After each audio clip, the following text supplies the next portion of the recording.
What if a single spilled cup of coffee could change two lives forever? In a world where contracts decide fates and power sits in glass towers, one unexpected accident sparks a journey of trust, redemption, and unbreakable choices. Step into the story of Vincent Hale and Lillian Grace, where silence speaks louder than words, and every page turned rewrites destiny. Don't just watch this moment. Feel it. Stay with us till the end. Tell your country name in the comments, and discover the twist that will leave you questioning everything. I remember that morning like it never ended. The sound of heels on tile floors, a line of tired faces waiting for caffeine to feel human again. I'd been awake since 4, wiping tables, grinding beans, pretending the world outside that cafe window wasn't moving faster than I could keep up. I didn't know his name then. Just another customer in a suit, the kind who never looks up when he orders. Black coffee, no sugar. That's all he said. But there was something about him, the stillness, the way he held his pen, the quiet control. Later I'd learned he was Vincent Hale, CEO of Hailstone Group. Back then, he was just a man with papers spread across the counter like they could make or break his future. When the coffee spilled, it wasn't dramatic. My hand just slipped, a small tremor from hours of work and not enough rest. The dark liquid crawled across his pages before I could stop it. My heart dropped. I grabbed napkins, apologizing over and over. "I'm so sorry, sir." He didn't shout, didn't even move, just watched the ink spread like a wound. Then something caught my eye, a line tucked between paragraphs. The wording felt off. I'd studied accounting once before life took a different turn. I hesitated, but the words left my mouth before I could stop them. "So, this line, it doesn't sound right." He looked at me then, really looked. For a moment I thought I'd cross a line I couldn't uncross. His brow tightened. "Excuse me." I pointed at the page, hands trembling. "Hey, it says the vendor retains partial control even after transfer. That's unusual, isn't it?" He didn't answer, just folded the papers and stood up. I thought that was the end of my job, another mistake in a long list I'd been collecting. But as he left, he said something I didn't expect. "Thank you." Just that, nothing more. The rest of the shift went on in slow motion. Orders, receipts, laughter that didn't reach my ears. When the doorbell chimed at closing, I locked up and stared at the reflection in the glass. The world outside looked so far away. Suits, lights, people who didn't flinch every time opportunity passed by. I'd done the right thing, but right things rarely paid rent. That night, he couldn't stop thinking about that sentence either. He must have taken it to his team, because hours later, someone at his level would have realized what I had seen, a clause buried deep in a contract designed to drain him. $200 million, almost lost to one careless signature. I didn't know that then, of course. I was just a name on a receipt, invisible again by morning. But fate has a strange way of echoing back. Around 10 p.m., while mopping the floor, I saw headlights flash across the glass. A black sedan idled outside. I pretended not to notice, kept cleaning. Then I looked up and saw him, still in his suit, hands in his pockets, standing under the flickering sign. He didn't come in, just watched for a moment, then left. Maybe he was curious. Maybe he felt guilty for how dismissive he'd been. Or maybe, and I'd like to believe this, he realized something money can't always buy: perspective. Because sometimes it's not the people in the room who see danger coming. It's the ones cleaning after the room is empty. The next morning, I checked my phone like I always did. No missed calls, no messages, no change. I went back to the cafe, tied my apron, and told myself it was just another day. But a part of me, small and quiet, felt different.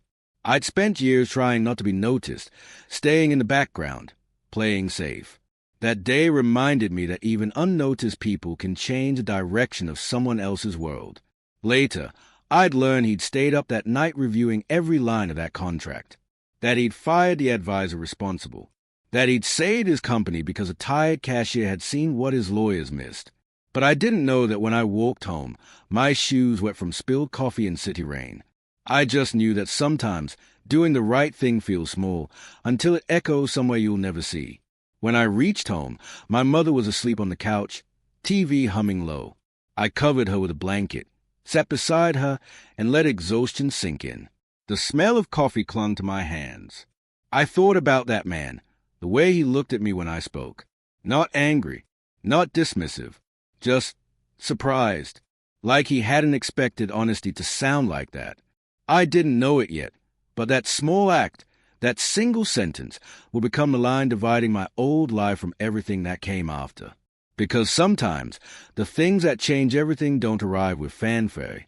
They start quietly, with a spill, a sentence, and a stranger who finally listens. What if a single spilled cup of coffee could change two lives forever? In a world ruled by contracts and quiet power, one mistake exposes a truth no one saw coming. This isn't just about business. It's about dignity, choices, and the moments that test who we really are. So sit back, listen closely, and if stories like this speak to you, hit that subscribe button and stay with us till the end. He came back 2 mornings later. Same shoot, same quiet posture, but something in his eyes had changed, like he was looking through the room this time, not just at it. I was restocking the pastry shelf when his reflection appeared in the glass. My stomach tightened. People like him didn't come back to places like this. Not twice. He waited in line like everyone else. No assistants, no phone calls, no aura hurry. When it was his turn, I forced a polite smile. Black coffee? I asked. He nodded. And your name is Lillian, right? Hearing him say it made me pause. My name tag was turned the other way. I didn't ask how he knew. He placed an envelope on the counter, plain, sealed, thick enough to know what it was. For yesterday, he said. I slid it back without opening. You don't need to do that. It's just a thank you. It's not necessary, I said quietly. I didn't save you for a reward. He studied me for a moment, as if measuring something he couldn't define. Then he smiled, a tired one.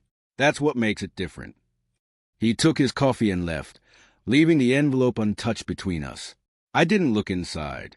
I didn't need to. It wasn't pride, it was something else. I'd seen too many people mistake generosity for ownership. That evening, after closing, I found myself thinking about him again. Vincent Hale. I'd looked up his name by accident once. A man known for his precision, not his humility. Billion-dollar deals, magazine covers. The kind of person whose schedule probably cost more than my yearly salary. And yet, there he was, standing in the same cafe twice, trying to say thank you in the only language his world understood. Money. The next morning, a car waited outside when I arrived. A driver stepped out, handed me a letter, and left without a word. It was on Hailstone Group stationery, my name written neatly at the top. I opened it with trembling hands. It wasn't what I expected. No apology, no payment, just an offer, a temporary position in his company under operational feedback consulting. I laughed out loud. I didn't even know what that meant. For hours, I debated what to do. I had no degree, no fancy title, just a sharp eye and an old memory of what I used to dream before life took over. By afternoon, curiosity won. I took the train to the address listed, a tower of glass and steel that made me feel smaller with every floor it reached. Inside, people moved like clockwork. Polished shoes, muted tones, clipped voices. I stood there in my plain clothes, holding a visitor badge, wondering if I was making a mistake. Then I saw him, Vincent, standing by the lobby, waiting like he had all the time in the world. You came, he said simply. I wasn't sure if I should. That's what makes you exactly the person I need. He led me to a small conference room overlooking the city. I didn't touch anything, afraid to leave fingerprints. He explained what the role was, an observer, a listener, someone outside the usual hierarchy who could notice what others missed. You saw what my legal team didn't, he said. That kind of clarity can't be taught. I told him I wasn't qualified. He said, sometimes qualification blinds us to truth. I didn't know what to say, so I nodded. And that's how it began, not with ambition, but with disbelief. The first week was strange. I sat quietly in meetings, taking notes, trying not to stand out. People whispered. Some smiled politely. Others didn't bother hiding their confusion. To them, I was just a coffee girl given a desk out of pity or scandal. I learned to stay invisible again. Only this time, my invisibility had access. Vincent didn't hover. He'd nod when our paths crossed, a silent acknowledgement that we were both walking a line neither of us understood yet. What I noticed, though, was his quiet shift, less rigid, more present. Sometimes he'd stop by my desk, ask what I thought about a report. Not because he needed the answer, but because he valued the honesty behind it. One afternoon, while reviewing client surveys, he paused beside me. "Do you ever miss the cafe?" "Every day." I admitted. It was simpler there. People came in tired, left a little better. "Hey, everyone's already pretending they're fine." He smiled faintly. "That's a sharper observation than most consultants I've met." I shrugged. People show who they are when they think no one's watching. That line hung in the air longer than it should have. Maybe because we both knew it was true, for his world and for mine. As days turned into weeks, I began to see how power isolates. The higher someone climbed, the less truth they heard. My job wasn't really about numbers or feedback. It was about honesty, something his company had been running short on. By the end of the first month, I caught him once, late at night, staring at the city lights from his office. He didn't see me, but the way his shoulders sank told me he carried more weight than any title could measure. For the first time, I didn't see a CEO.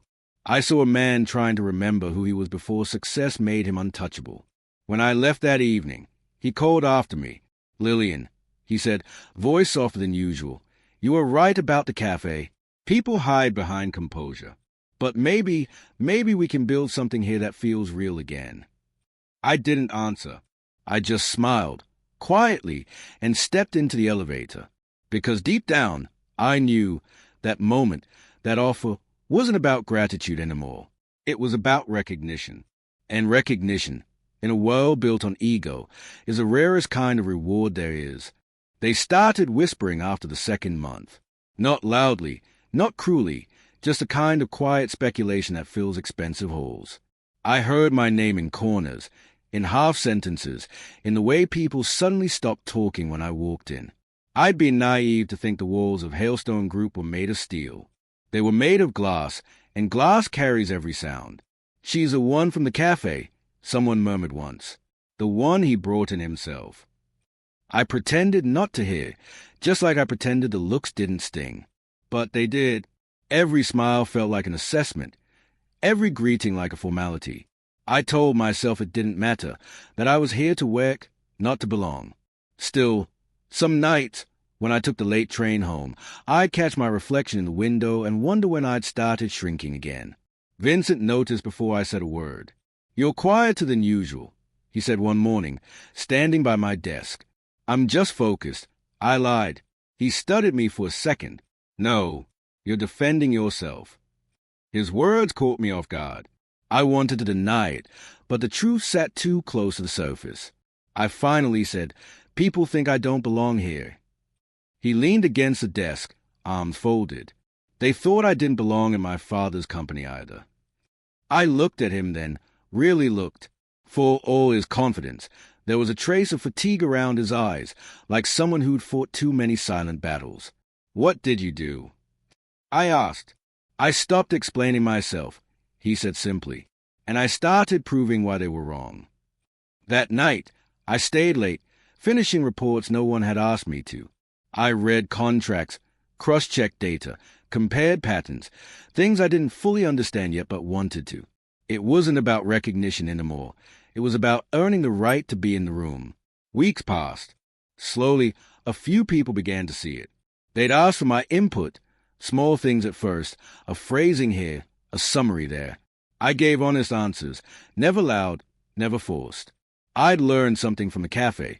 People trust quiet consistency more than ambition. Then came the first test. A client report had been misfiled, months of billing discrepancies hidden in a spreadsheet no one had noticed. The numbers didn't add up, and the department head tried to pin it on an intern. But I'd seen enough to know better. I walked into Vincent's office, file in hand. "You should see this," I said. He read in silence, brow tightening. "Who caught it?" "I did," I said carefully. "But there's more. They are trying to blame someone who isn't responsible." He looked up, expression unreadable. Do you realize what you're implying? Yes, I said, and I know it's not my place. But if we ignore it, it becomes ours to own. He didn't speak for a long moment. Then he closed a folder and said, Leave it with me. The next morning, the department head resigned. No explanation, no excuses. People pretended not to know why, but I saw the shift, the way some looked at me differently, others avoided my eyes entirely. The whispers changed after that. Some were softer, others sharper. She must have something on him, one said, or maybe she's just lucky.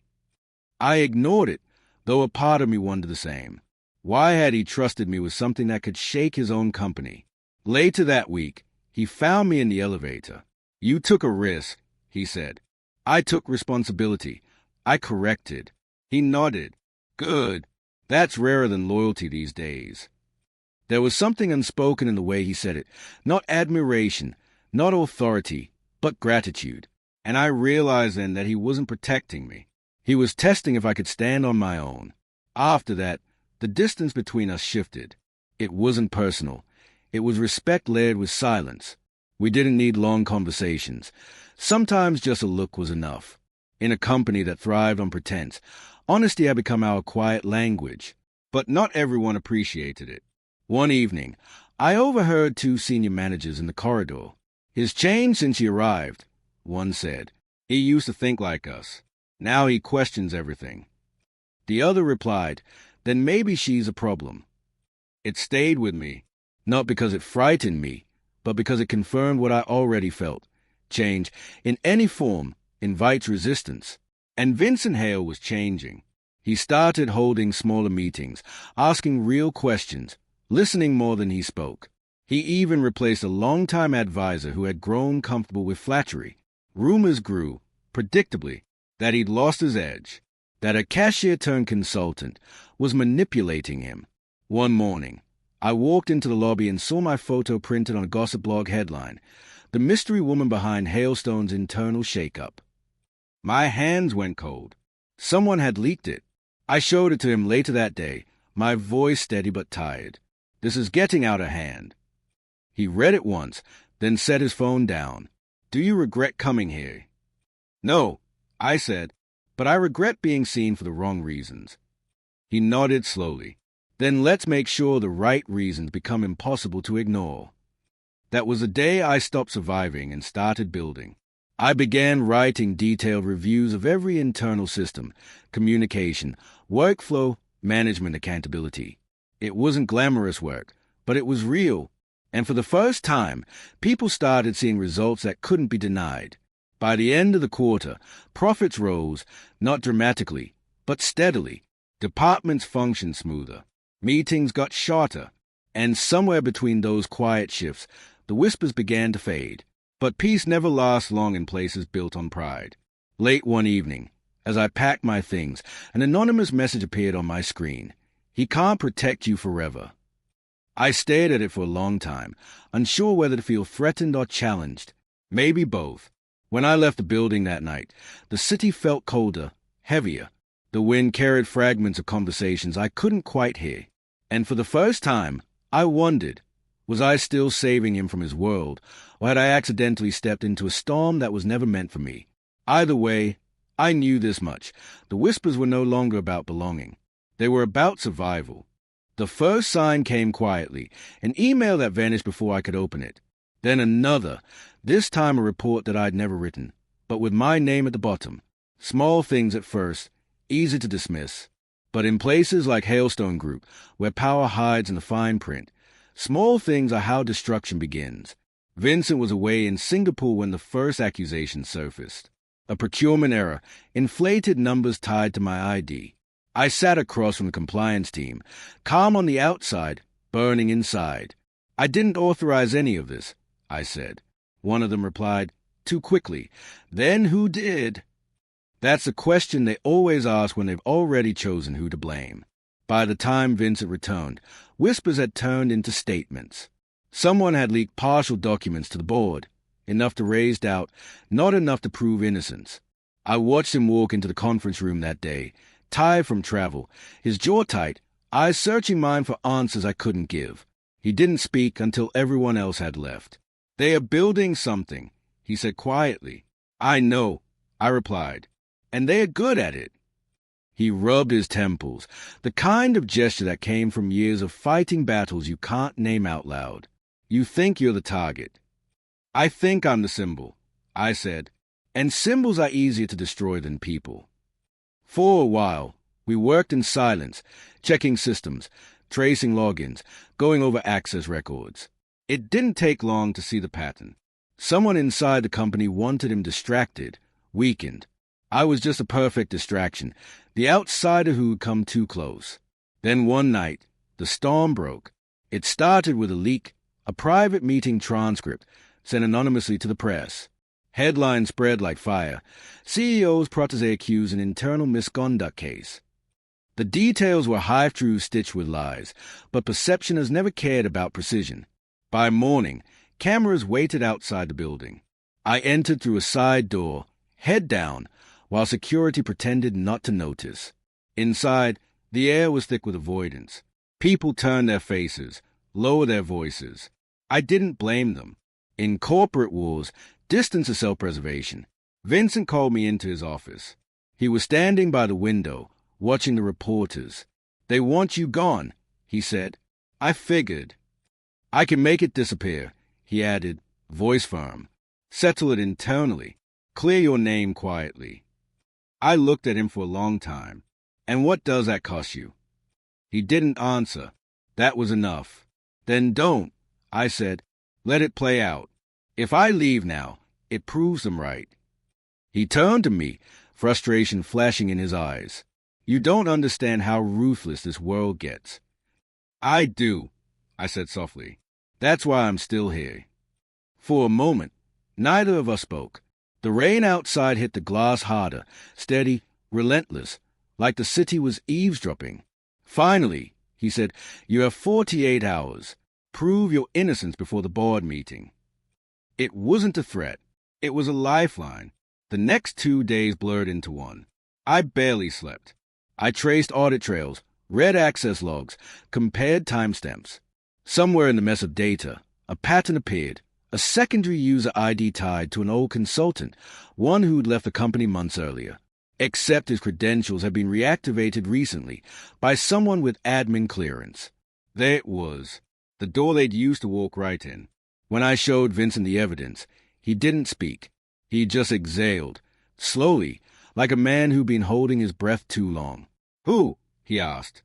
I hesitated. "Eleanor, your operations chief." He closed his eyes for a moment. It wasn't disbelief, it was recognition. The kind of pain that comes from seeing betrayal you've been trying not to notice. "She built this company with me," he said quietly. "She's building something else now," I replied. The board meeting that followed felt like walking into a storm without an umbrella.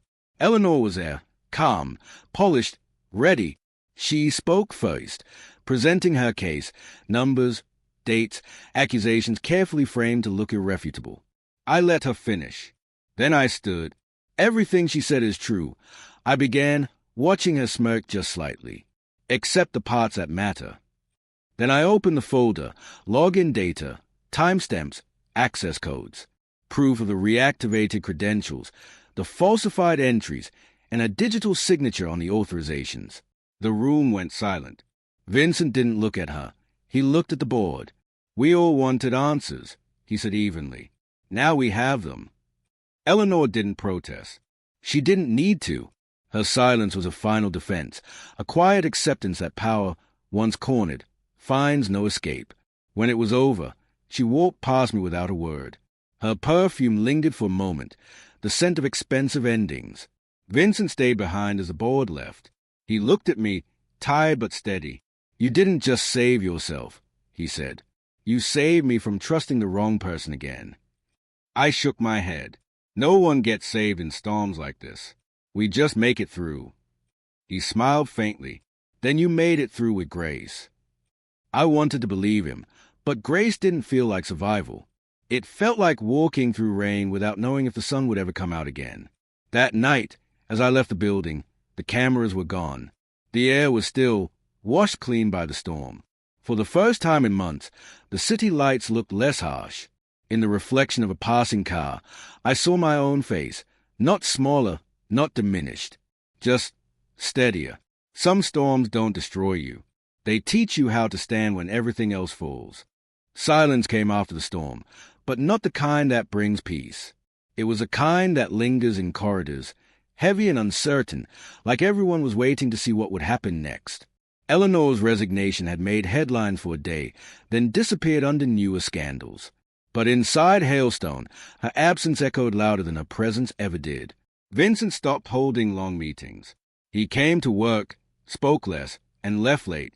There was something different in the way he carried himself now, lighter in some ways, heavier in others.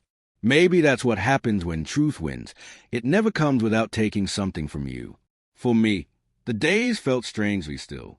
People who once avoided my gaze now greeted me carefully, as if I'd returned from some invisible battlefield. A few even apologized, not in words, but in small gestures. A coffee placed quietly on my desk, a nod in the hallway. It wasn't forgiveness I wanted. It was distance. One evening, as I gathered my things, Vincent appeared by my desk. "Walk with me," he asked. We took the long hallway toward the exit, empty at that hour. "They are saying you might leave," he said after a while. "I've thought about it," I admitted, "but I'm not sure if that's running away or moving on." He nodded slowly. "Sometimes they're the same thing. Sometimes they're not."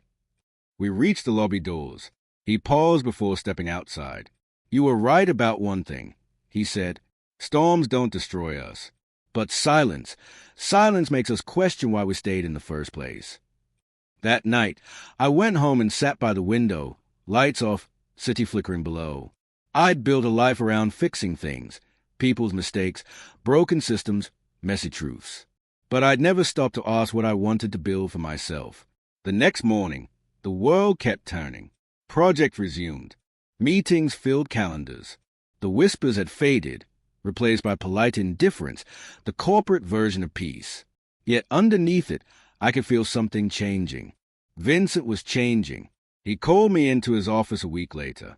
The room looked different, the old photos gone, the desk uncluttered. "I'm selling my shares," he said quietly. I froze. "You're leaving?" "I'm stepping back," he corrected. Not running away, just letting something else grow in my place. I didn't know what to say. This company had been his life, his identity. "What will you do?" He smiled faintly. Something smaller, something real. I understood more than I wanted to.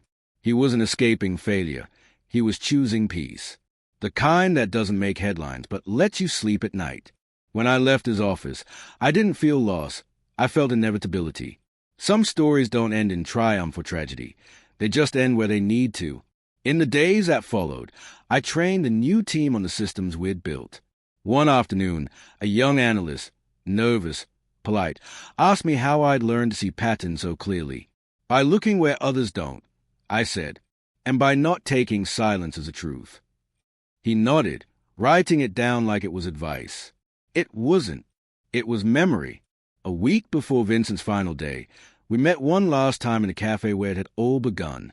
The same place, the same smell of coffee and tired mornings.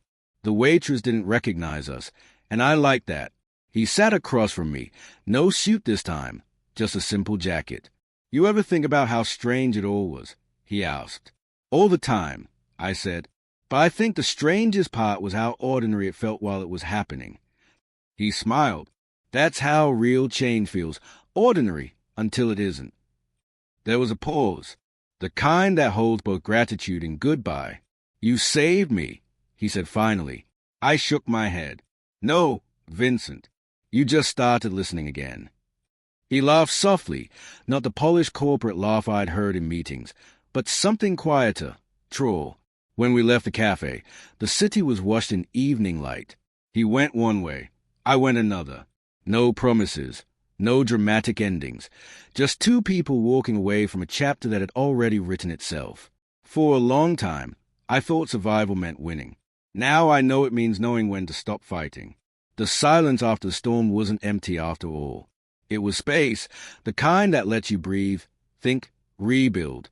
And in that silence, I finally understood something. Some people come into your life to test your strength. Others come to remind you still have it. Vincent was both. It's been 3 years since I left Hailstone Group. Sometimes it feels like another lifetime. Sometimes, like I never left at all. The habits linger. The early mornings, the neat notes, the instinct to double-check everything before signing my name. I suppose when you spend years surviving in a world built on precision, you start carrying its discipline into your peace. I live differently now. I teach part-time at a small business institute, not about mergers or markets, but about ethics, accountability, and the quiet strength it takes to do the right thing when no one's watching. The students are young, full of belief that success is a straight road. I don't correct them. I just tell stories about choices, silence, and how dignity often costs more than people realize. Sometimes, I still get emails from old colleagues, updates about the company, new leadership, new slogans.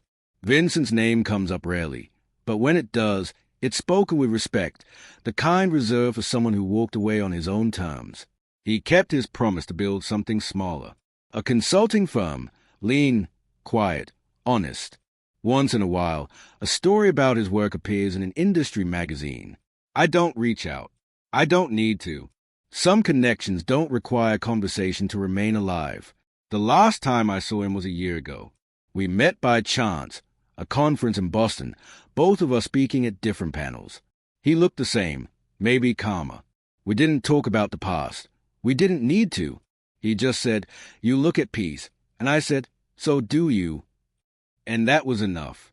People often ask me what it felt like, going from a cafe counter to corporate glass towers, then walking away from it all. I tell them it felt like holding your breath underwater, then finally surfacing and realizing how long you've been starved of air.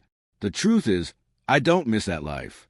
I miss the moments inside it, the quiet ones, the late nights when the city glowed outside Vincent's office, the sound of rain on glass, the brief pauses between decisions where you could almost hear your conscience whisper.